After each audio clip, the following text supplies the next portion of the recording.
Nipa kuona hiyo. Wape! Wape baba! Na hapa nitamaliza vita hivi, na hilo litakuwa kwa ushindi mkubwa wa watu wa Kongo. Nchi ndogo kama Rwanda haiwezi kucheza na nchi kubwa kama Kongo katika maisha yangu. Naahidi kuweka kila kitu hatarini, iwe kwa ujuzi wa kiufundi, mbinu za kivita na hata wanaume wangu pia, kwa heshima na hadhi ya taifa. Leo mnasikia moto wa Nyarwanda, mnavuka Rwanda leo. Bana William! Wanaoshuku uwezo wetu wa kujidhihirisha katika eneo hili wasubiri miezi michache tu.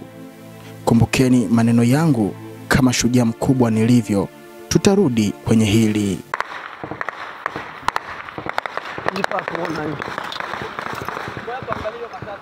Hayo ni maneno ya Jenerali William Yakutumba mara tu alipoteuliwa kuwa kiongozi wa wazalendo. Je, unajiuliza Yakutumba ni nani?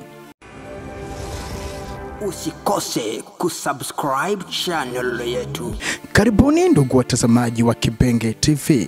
Tunatumai mpo salama popote mlipo. Leo hii tunawaletea nakala inayomzungumzia Jenerali Yakutumba kwa ufupi.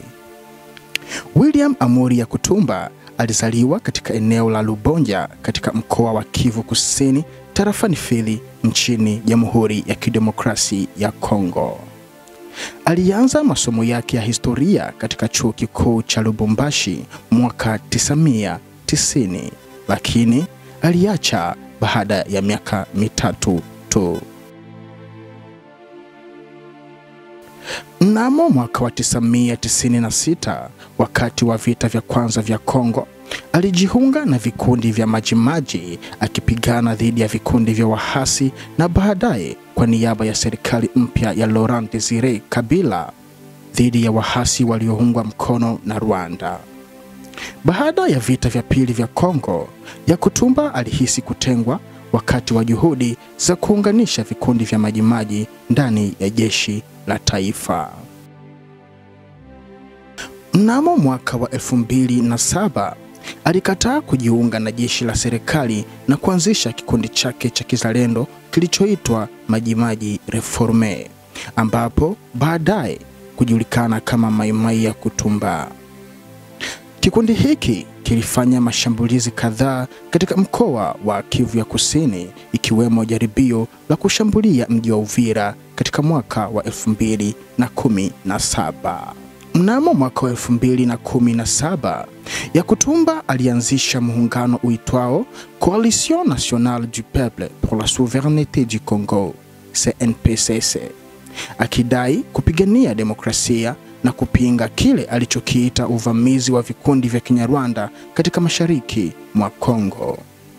Hata hivyo, mnamo Februari mwaka 2023 aliondolewa uongozi wa CNPCC kutokana na kutokubaliana na uongozi wa kisiasa wa muungano huo, hasa baada ya uamuzi wake wa kuhamishia mapambano katika jimbo la Kivu ya Kaskazini dhidi ya kundi la M23. Jenerali Yakutumba amehapa kupambana kwa heshima ya Kongo na kukomboa nchi kwa kushirikiana na majeshi ya Kongo FARDC dhidi ya uvamizi wa nje. Amekuwa akijinasibisha na harakati za uzalendo zinazojiita kwa sasa wazalendo, wakipinga kile wanachokiona kama uingiliaji wa mataifa ya nje, hususan Rwanda, katika masuala ya nchi ya DRC. Yakutumba anaendelea kuwa mmoja wa viongozi vikosi vya wazalendo wenye ushawishi mkubwa nchini Kongo ya Kidemokrasia. Ni hayo tu tulikuandalia leo kuhusiana na mpambanaji mkubwa huyu wa vita ambaye mpaka sasa bado yupo kwenye shamba la vita kupigania nchi yake.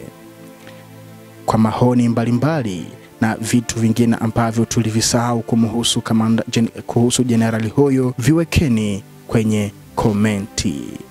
Kwa majaliwa, hii ni Kibenge TV.